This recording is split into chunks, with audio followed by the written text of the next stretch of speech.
जय श्री कृष्ण।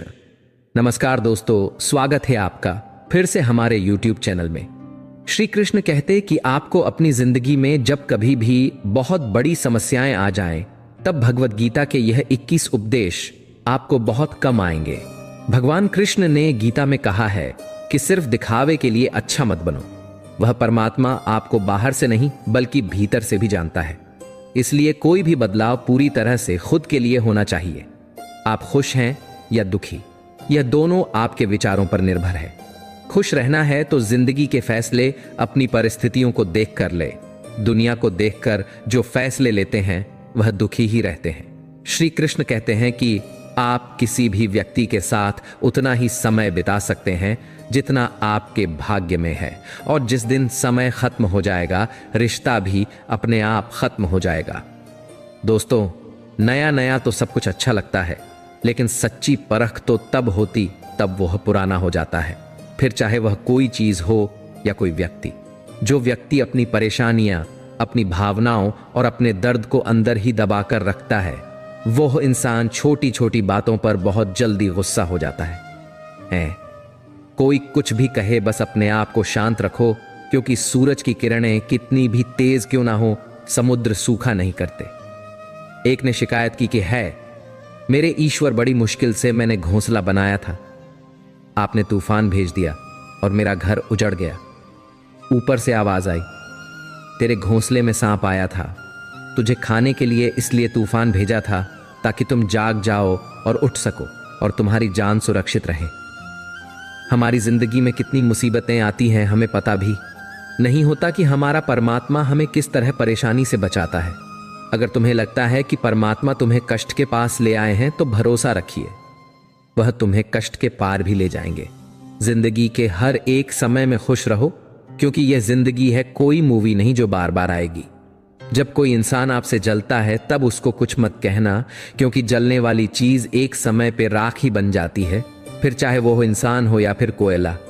आप घर पर रहने वाली माँ, बहन, पत्नी की इज्जत करना सीखो, क्योंकि वह इतना दुख बर्दाश्त करती है जितना हम सोच भी नहीं सकते। जैसे तारीख जाने पर न्यूज़पेपर कूड़ा बन जाता है, ऐसे ही जब इंसान की जरूरत खत्म हो जाती है तब हम उसके कुछ काम नहीं आते। मन की पीड़ा का कोई अंत नहीं, इसलिए दूसरों को कोड़ने से कोई लाभ नहीं है। इसका सबसे सरल उपाय है कि अपने मन को ईश्वर को समर्पित कर दो। ईश्वर के साथ जुड़ते ही जीवन में खुशियों का, सुकून का, संयम का, सहन शक्ति का, प्रेम का, नई ऊर्जा का, जीवन के सही राह का, संतुष्टि का आरंभ जरूर हो जाता है। और हमारा मन पीड़ा से कैसे मुक्त होता है पता भी नहीं चलता।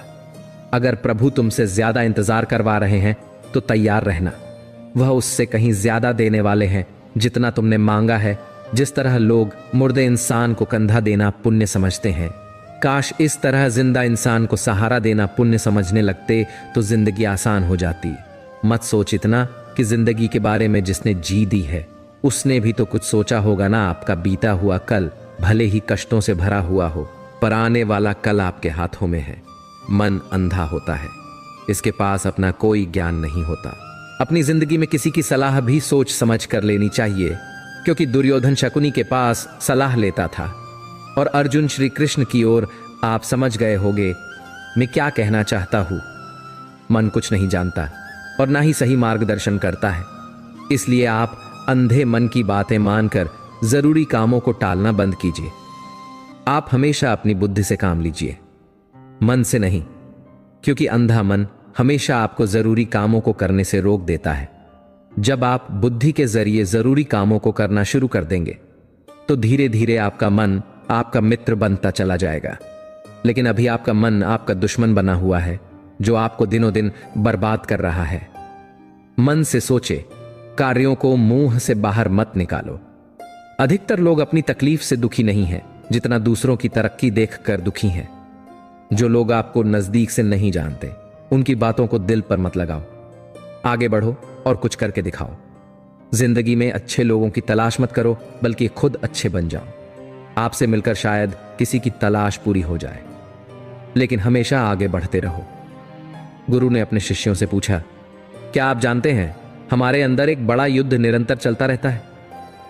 जब सारे शिष्य चुप रहे तब गुरु जी बोले, वास्तव में सबसे बड़ी लड़ाई हमारे अंदर रहने वाले दो भेड़ियों के बीच होती है। तब शिष्य बोला, कौन से भेदिए? गुरुजी बोले, एक काला भेड़िया जो क्रोध, ईर्ष्या, अहंकार, दुख, गिलानी, लालच, चोरी, झूठ की भाषा बोलता है। दूसरा सफेद भेड़िया जो आनंद, प्रेम, दया, विचार और सद्भावना की भाषा बोलता है। इसी लड़ाई के शोर में हम पहले से मौजूद मन की शांति भूलकर उसे कहीं और ढूंढने की कोशिश करते। गुरु ने कहा है, हम में से कोई भी इस लड़ाई के शोर से नहीं बचा। यह लड़ाई मेरे अंदर भी चलती है और आपके अंदर भी। शिष्यों ने गुरु की बात ध्यान से सुनी और पूछा, गुरुजी, तो इस लड़ाई में जीत किसकी होगी? गुरुजी ने कहा, वही भेड़िया जीतेगा जिसे तुम खाना दोगे। खाना देने का मतलब है हमारे पास शक्ति है। हम जिस भेड़िए की बातों पर ध्यान देंगे वह बड़ा और ताकतवर होता जाएगा। इसलिए हमेशा क्रोध से पहले तैयार करना चाहिए, लालच से पहले उदारता, चिंता से पहले शांति और स्थिरता जुड़ी होनी चाहिए, और जलन से पहले सद्भावना को चुनना चाहिए। ऐसा करते करते हमारा मन अपने आप आनंदित रहने लगता है। जैसे शरीर को आराम दिया जाए तो वह खुद ठीक होने लगता है, वैसे ही जब मन को शोर से आराम मिलता है तब वह खुद निर्मल होता जाता है। सच बात है, जिंदगी में झूठ इंसान की बहुत बेइज्जती करवाता है। इंसान को अपने ही नजरों के शर्मिंदा होना पड़ता है। झूठ अक्सर प्यारे रिश्तों को बर्बाद कर देता है जो बहुत खास होते हैं। सच बोलने वाले का तो पता नहीं, लेकिन झूठ बोलने वाले इंसान को हमेशा पता होता है कि गलत कौन है। सच्चा प्रेम कभी इंसान को अकेला नहीं छोड़ता। अगर उसे परमात्मा पर यकीन है तो वो जाते हुए उसे परमात्मा के गोद में छोड़ जाता है, लेकिन जिनको उस पर यकीन नहीं वो अक्सर तन्हा रह जाते हैं। जब तक लक्ष्य हासिल ना हो जाए बिस्तर पर सोना छोड़ दो, एक समय का खाना छोड़ दो, दोस्तों से मिलना छोड़ दो, मोबाइल छोड़ दो। अपनी आत्मा तक ये खबर पहुंचा दो कि मुझे अपना लक्ष्य हर कीमत पर पाना है। महाभारत इस बात का सबूत है कि जिस दिन अपने हद पार कर दें उस दिन अपनों के खिलाफ शस्त्र उठाना भी धर्म है। जीवन में समय चाहे जैसा भी हो, परिवार के साथ रहो, सुख हो तो बढ़ जाता है और दुहक रहो तो बंट जाता है। जिंदगी को बेहतर बनाने के लिए मेरे साथ क्या हो रहा है सोचने के बजाय मैं क्या कर रहा हूं ये सोचिए। सुख में 100 मिले, दुख में मिले ना एक, साथ कष्ट में जो रहे वही मित्र है नेक। कदर न करने पर ऊपर वाला छीन ही लेता है, शख्स भी और वक्त भी। सदैव अकेले खड़े रहने का साहस कीजिए। दुनिया ज्ञान देती है, साथ नहीं। जीवन में समय चाहे जैसा भी हो, परिवार के साथ रहो, सुख हो तो बढ़ जाता है और दुहक रहो तो बंट जाता है। जिंदगी को बेहतर बनाने के लिए मेरे साथ क्या हो रहा है सोचने के बजाय मैं क्या कर रहा हूं ये सोचिए। सुख में 100 मिले, दुख में मिले न एक, साथ कष्ट में जो रहे वही मित्र है नेक। शंका का कोई इलाज नहीं, चरित्र का कोई प्रमाण नहीं, मौन से अच्छा कोई साधन नहीं और शब्द से तीखा कोई बाण नहीं। खूबसूरत चीज दूर से और भी खूबसूरत दिखती है, या ये समझो खूबसूरत चीजों को दूर से ही देखना अच्छा होता है। जिंदगी की खूबसूरती, रिश्तों की खूबसूरती ज्यादा करीब से देखने पर अक्सर बिखरी और फिकी सी नजर पड़ती है। गुस्सा कम करो, क्योंकि गुस्सा धीरे धीरे हर वो प्यारी चीज खराब कर देता है जिसको आप खराब नहीं करना चाहते। हालांकि ज्यादा गुस्सा अपनों पर ही आता है। ये बात झूठ है। सच ये है कि ज्यादा गुस्सा अपनों पर नहीं, जिसको हम ज्यादा खास मानते हैं उस पर आता है। कद्र करना सीखो उनकी जो तुम्हें अपना मानते हैं, जो हर बुरे वक्त में तुम्हारा साथ देते हैं, जो कभी तुम्हारे हित की ही बात करेंगे। उनकी कदर करना सीखो, क्योंकि इस कलयुग में ऐसे लोग हर किसी के रिश्ते में नहीं मिलते। मुस्कुराते हुए दर्द को छिपाना और अपने अंदर एक खुद की दुनिया बनना, किसी से कोई उम्मीद ना रखना, अपना दर्द किसी को ना बताना, जो मिले जो ना मिले उसमें भी खुश रहना। अगर आप सीख गए हो मतलब आपको जिंदगी जीना आ गया है। श्री कृष्ण कहते कि किसी का साथ पाकर तुम ज्यादा खुश मत होना, तुम हमेशा अकेले रहने के लिए तैयार रहना, क्योंकि यहाँ पर कोई भी कभी भी बदल सकता है और तुम अकेले पड़ सकते हो। और ये बात भी सच है कि जीवन में आपको हर हाल में अकेले ही रहना होगा। यही जीवन की सच्चाई है। एक दिन वो इंसान बहुत पछताएगा जिसने आपके साथ बहुत बुरा किया है, जिसने आपका बहुत दिल दुखाया है। यकीन रखो एक दिन वो बहुत शर्मिंदा होगा कि उसने आपके साथ ऐसा क्यों किया। कमाल का ताना दिया आज मंदिर में भगवान ने, मांगने ही आते हो, कभी मिलने भी आया करो। अगर आप अपने दर्द, गम और डर को खत्म करना चाहते हैं तो आपको अपने दिमाग में आने वाले विचारों पर काम करना होगा, क्योंकि विचार ही दर्द, गम और पीड़ा का स्रोत है। यदि आपका दिमाग अच्छे विचारों से भरा है तो यह आपको सकारात्मक परिणाम देगा। अगर बुरे विचारों से भरा है तो यह आपको बुरे परिणाम देगा। जिस तरह से रास्ते पर चलते समय आप यह तय कर लेते हैं कि आपको कहां जाना है, ठीक उसी तरह से आप जीवन में जीते हुए यह तय कर लें कि आपको क्या पाना है और क्या छोड़ना है। अगर आप ऐसे लोगों की तलाश कर रहे हैं जो आपको सफल बनाने में आपकी मदद करें, तो आप यह मान लीजिए कि ऐसा कोई मिलना मुश्किल ही नहीं, नामुमकिन है, क्योंकि सफल होना हमारे विचारों पर निर्भर करता है। श्री कृष्ण कहते हैं, सुख दुख तो अतिथि की तरह है, बारी बारी से आएंगे, चले जाएंगे। यदि वह नहीं आएंगे तो हम अनुभव कहां से लाएंगे? खामोशी से भी कर्म होते। मैंने देखा है, पेड़ों को छाप देते हुए गुस्सा आए तो रुकना सीखो, गलती हो जाए तो झुकना सीखो। रिश्ते कभी अपने आप नहीं टूटते। अहंकार, अज्ञान और बुरा रवैया उन्हें तोड़ देते हैं। ज्ञान के बाद यदि अहंकार का जन्म होता है तो ज्ञान, किंतु ज्ञान के बाद यदि नम्रता का जन्म होता है तो वहीं ज्ञान अमृत है। मन की शांति से बढ़कर इस दुनिया में कोई और दौलत नहीं है। इंसान की पहचान करनी है तो सूरत से नहीं, चरित्र से कीजिए, क्योंकि सोना अक्सर लोहे की तिजोरी में ही रखा जाता है। इंसान कहता है, भगवान मेरी दुआ उसी वक्त क्यों नहीं सुनता?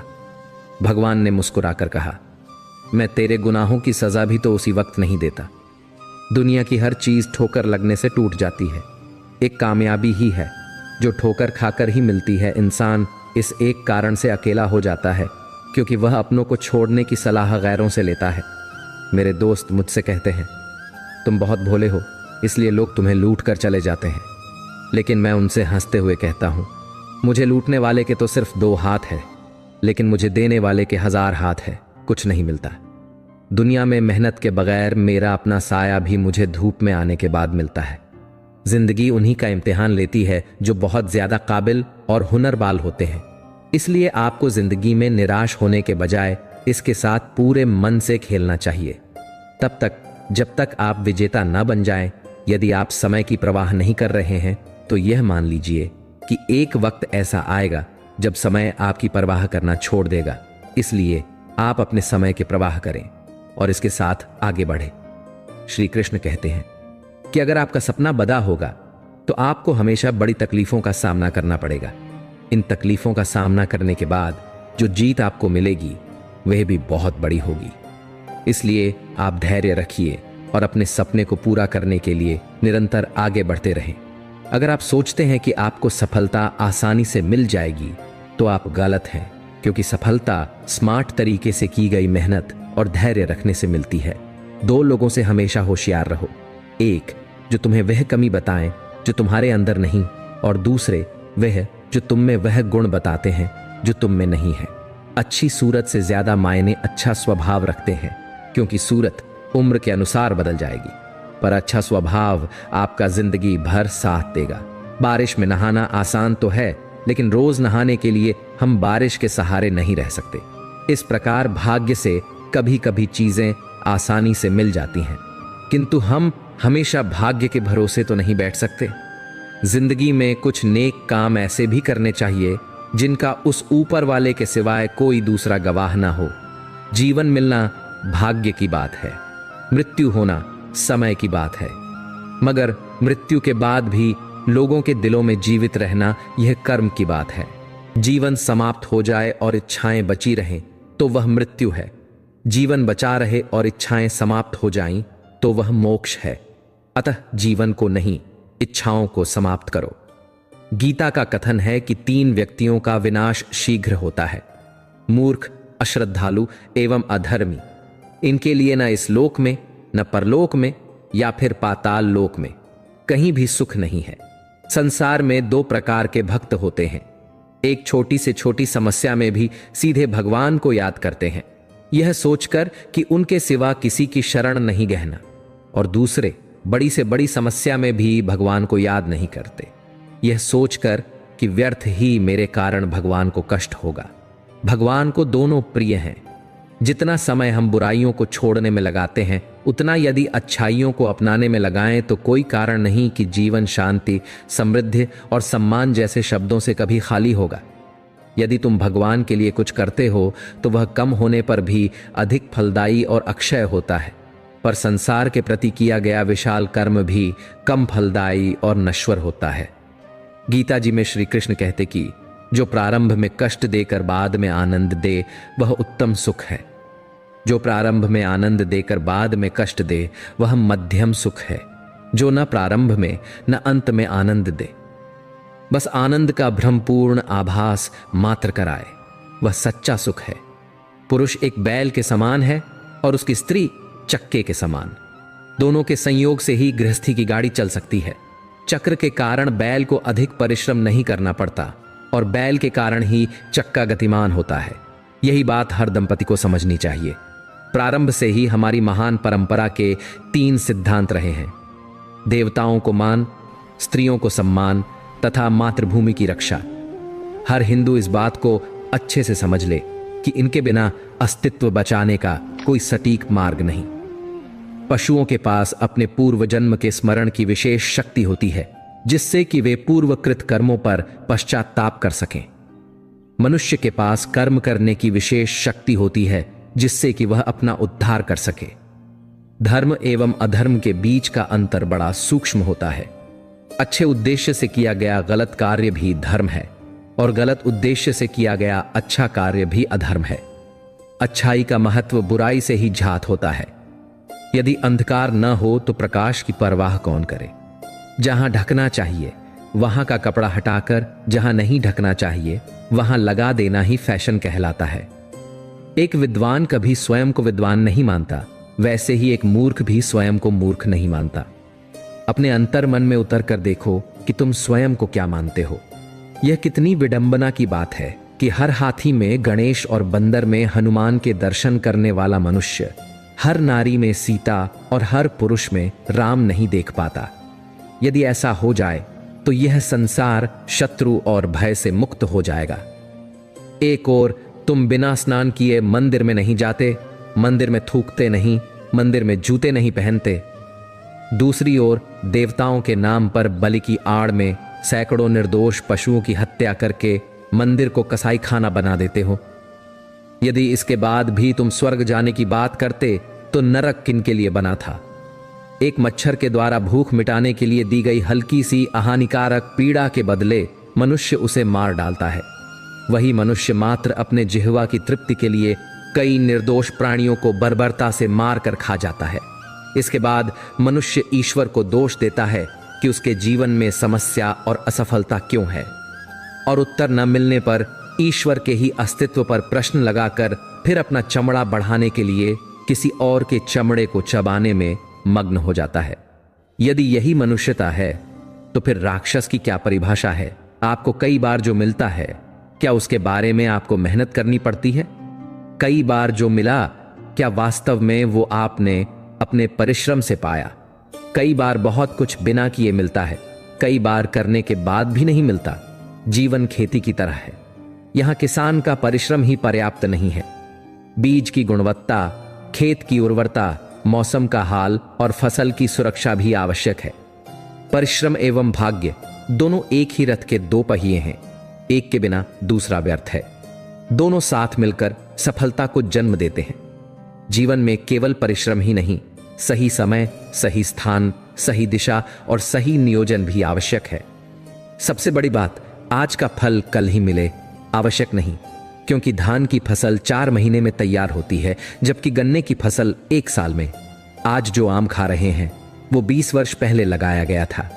आज जो आम लगाया है वो 20 वर्ष बाद फलेगा। हाँ, ये बात अवश्य है कि प्रत्येक कर्म आम ही नहीं होता। वो मिर्च भी हो सकता है, शीघ्र फलित हो सकता है, किंतु प्रत्येक कर्म मिर्च भी नहीं होता, आम भी हो सकता है। यही प्रारब्ध है, ऐसा ही जीवन भी है। एक बार की बात है, किसी राज्य का राजा अपनी प्रजा के दुख सुख का बहुत ख्याल रखता था। वह अपने सैनिकों के साथ रात्रि के समय राज्य के चारों ओर चक्कर लगाता था। इस प्रकार वह अपने राज्य की प्रजा के कष्टों को दूर करने का प्रयत्न करता था। एक रात्रि को वह एक मजदूर की कुटिया के पास से जा रहा था, जहां से छोटे 2 बच्चों के रोने की आवाज आ रही थी। राजा को उन पर बड़ी दया आई। उसने मजदूर से बच्चों के रोने का कारण पूछा तो उसने राजा को बताया कि उसके पास बच्चों को खिलाने के लिए भोजन नहीं है। राजा ने उस मजदूर से अगली सुबह को अपने महल में आने के लिए कहा। प्रातःकाल जब वह मजदूर राजा के महल में गया तो उसे यह देखकर आश्चर्य हुआ कि राजा अपने महल के पूजा स्थल में भगवान की मूर्ति के सामने हाथ जोड़कर ईश्वर से प्रार्थना कर रहा था। मजदूर ने राजा से पूछा, राजन, यह आप क्या कर रहे हैं? इस पर राजा ने उत्तर दिया कि वह अपनी प्रजा की सुख समृद्धि के लिए ईश्वर से प्रार्थना कर रहा था। यह देखकर वह मजदूर बिना कुछ कहे महल से वापस जाने लगा। राजा ने उसे इस प्रकार जाते हुए देखा तो इसका कारण उस व्यक्ति से पूछा। उस मजदूर ने कहा, राजन, जब आप भी सभी को भगवान की प्रार्थना करके उससे मांग कर देते हैं, फिर मैं भी सीधा भगवान से ही मांग लूंगा, क्योंकि भगवान की नजर में छोटा बड़ा, ऊंच नीच, राजा प्रजा सभी एक समान है तथा सच्चे मन से प्रार्थना करने पर वे सभी के मन की बात सुन लेते हैं। राजा मजदूर की बात को सुनकर आश्चर्यचकित हो गया। उसे एक बहुत बड़ी सच्चाई का पता लग चुका था। जहां तक मांगने की बात है तो यह बात स्पष्ट हो जाती है कि जो भगवान के घर के बाहर मांगने के लिए बैठे हैं उन्हें हम भिखारी या भिक्षुक की संज्ञा दे देते हैं, किंतु जो अंदर जाकर भगवान से मांग रहे होते हैं वे भी एक तरह से भिखारी हैं। बस फर्क इतना ही है कि वह बाहर भीख मांगता है और इंसान अंदर। जिस प्रकार पक्षी 10 दिशाओं में उड़कर जाता है तथा फिर जिस पेड़ पर बैठ जाता है उसी पेड़ का फल उसे खाना पड़ता है, ठीक इसी प्रकार मनुष्य का मन भी पक्षी की तरह है। उसे भी जैसी संगत में वह रहता है वैसा ही उसका मन बन जाता है। यदि मन माया की ओर आकर्षित होता है तो उसे माया से संबंधित वस्तुओं से आनंद प्राप्त होगा, जबकि कुछ लोगों को जिंदगी के मौज मेलों में ही मस्त होने में मजा आता है, जबकि कुछ लोग धार्मिक आयोजनों इत्यादि में अधिक आनंद प्राप्त करने के लिए प्रयास करते हैं। किंतु यह बात सत्य है कि यह आनंद चिरस्थायी ना होकर अल्प समय के लिए ही प्राप्त होता है, क्योंकि इस संसार में हर वस्तु के विपरीत शब्द होते हैं, जैसे कि दुख का सुख, सर्दी का गर्मी, धूप का छांव, जीवन का मृत्यु इत्यादि। किंतु आनंद का कोई भी विपरीत शब्द नहीं होता। आनंद एक सच्ची खुशी है जो कि इंद्रियों से प्राप्त नहीं की जा सकती। यह खुशी वही प्राप्त कर सकते हैं जिनकी आत्मा का मन एवं बुद्धि पर नियंत्रण हो। जब मनुष्य अपने मन में उठने वाले विचारों से ऊपर उठकर सुख दुख की अनुभूति को विस्मरण कर अपनी आत्मा में विचरण करने लगता है तथा वह काम, क्रोध, लोभ, मोह, अहंकार पर नियंत्रण करने में सक्षम हो जाता है, तब वैर, नफरत, विरोध के स्थान पर उसके हृदय में प्रेम, विनम्रता, विशालता, सहनशीलता के गुणों का समावेश हो जाता है। उस अवस्था को परम आनंद की अवस्था कहा जाता है। एक बार एक राजा अपने राज्य की चिंताओं से परेशान होकर कुछ समय के लिए वन में चला गया, जहां पर एक नौजवान चरवाहा एक पेड़ की छाया में बैठा हुआ बड़ी मधुर तथा सुरीली आवाज में बांसुरी बजा रहा था। उसकी भेड़ें भी पास में कुछ दूरी पर चारा चर रही थीं। राजा ने उस युवक को प्रसन्न मुद्रा में देखा तो उससे रहा न गया। राजा ने उस चरवाहे से पूछा, आप इतने प्रसन्न होकर बांसुरी बजा रहे हो जैसे कि आपको किसी देश का साम्राज्य मिल गया हो। तब उस नौजवान ने कहा, राजन, कोई संपत्ति से सुखी नहीं होता। सच्चा सुख तो स्वतंत्र मन से भगवान का चिंतन करने में है, और मैं भी स्वतंत्र हूं क्योंकि मुझे किसी भी प्रकार की कोई चिंता नहीं है तथा मैं अपने मन का सम्राट स्वयं हूं। आनंद की यह अवस्था तभी प्राप्त होती है जब हमारा मन आनंद के स्रोत से जुड़ जाता है। गुरुवाणी में लिखा है, आनंद आनंद हर कोई कहे, आनंद गुरु ते जानिया। इस आनंद का केवल मात्र एक ही स्रोत है, वह है परम तत्व ईश्वर, जिसे सच्चिदानंद सत प्लस चित्त फल आनंद कहा जाता है। बिना ईश्वर को प्राप्त किए सच्चा आनंद प्राप्त नहीं किया जा सकता तथा ईश्वर की प्राप्ति बिना संतों का संग किए असंभव है। इसलिए संतों का संग अनिवार्य है। जब हम किसी ब्रह्मज्ञानी का संग करने लग जाते हैं तो धीरे धीरे उसके गुण भी हमारे अंदर प्रवेश करने लग जाते हैं। वास्तव में हमारे जीवन का मूल उद्देश्य भी यही है इस परमानंद की अवस्था को प्राप्त करना तथा अन्य लोगों को भी इस अवस्था को प्राप्त करने के लिए प्रेरित करना। किंतु इस अवस्था को प्राप्त करना इतना सरल नहीं है। इसके लिए गीता के 4 अध्याय के 34वें श्लोक में भगवान श्री कृष्ण अर्जुन से स्वयं कहते हैं, तद्विद्य प्रणिपातेन परिप्रश्नेन सेवया उपदेक्ष्यन्ति ते ज्ञानम ज्ञानिन सत्वदर्शिनः। अर्थात किसी तत्वदर्शी महापुरुष की शरण में जाकर दंडवत प्रणाम कर निष्कपट भाव से तत्व ज्ञान के विषय में पूछना चाहिए।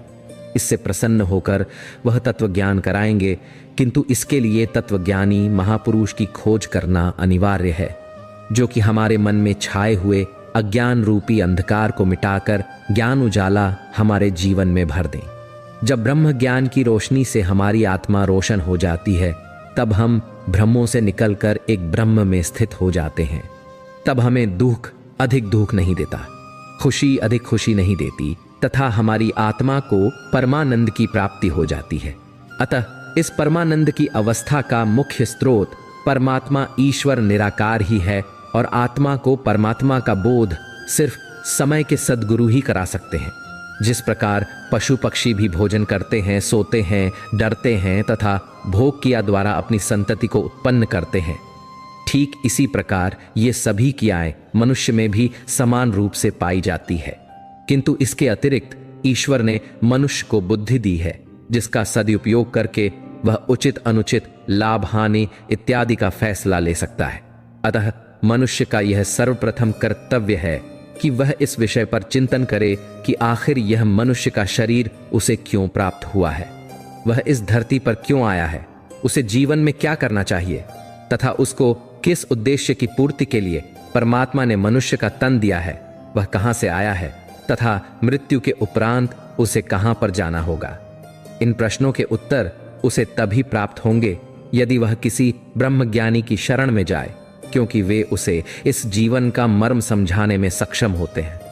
वास्तव में समर्पण किसे कहते हैं, यह एक विचार करने योग्य बात है। संभव से युक्त होकर स्वयं को किसी के समक्ष समर्पित करना समर्पण कहलाता है।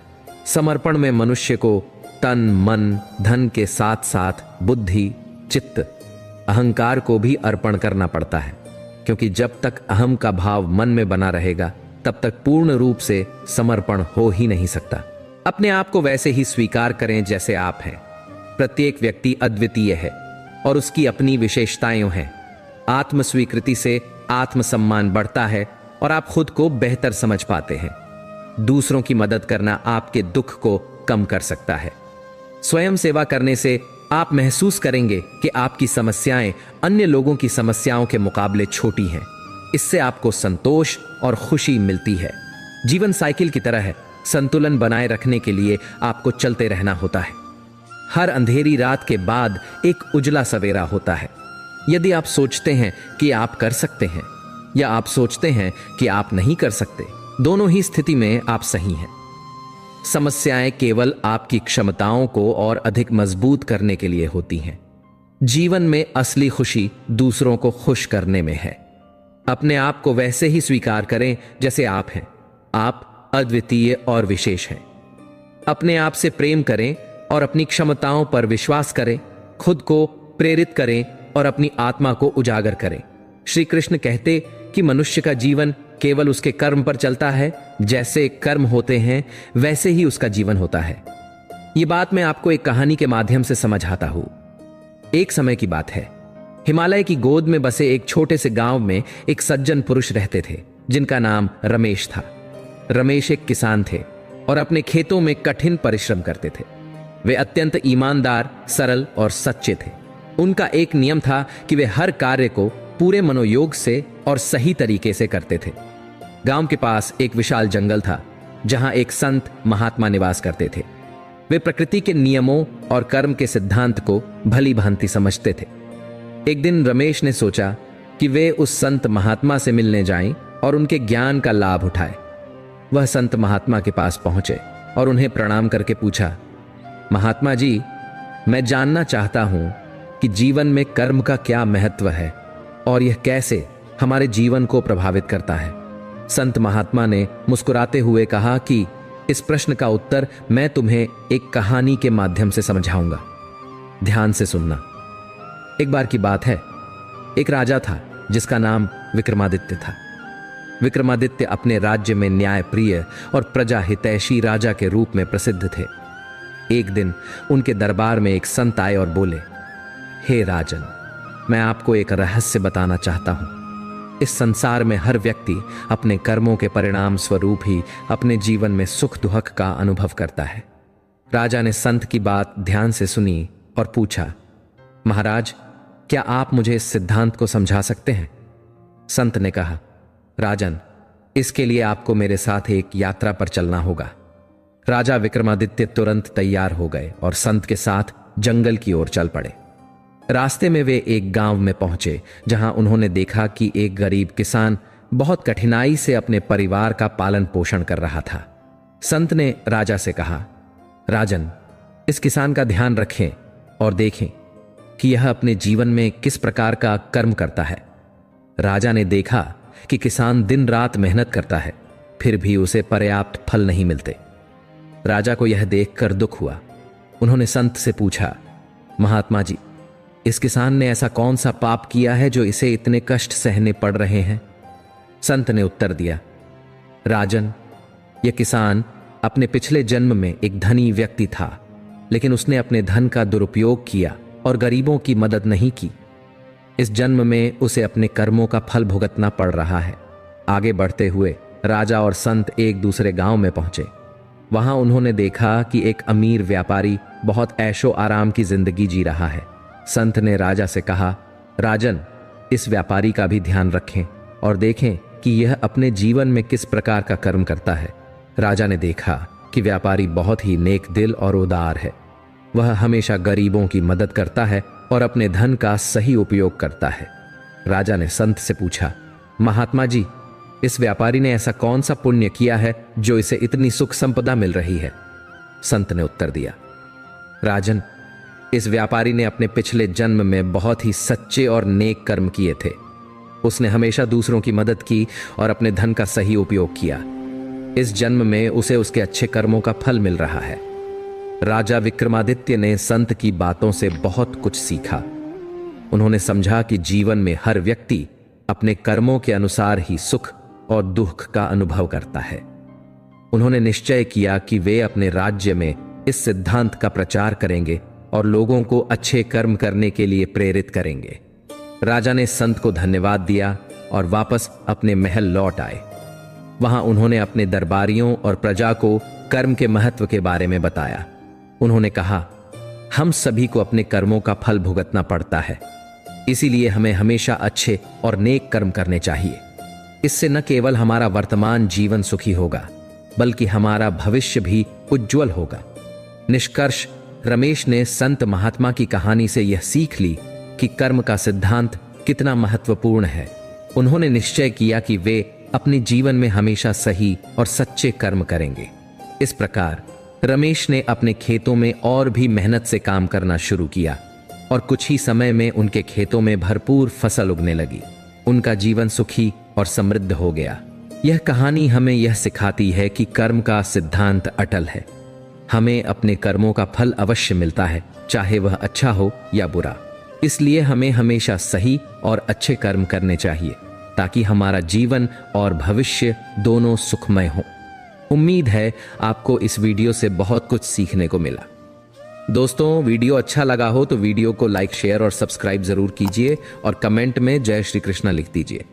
आप सभी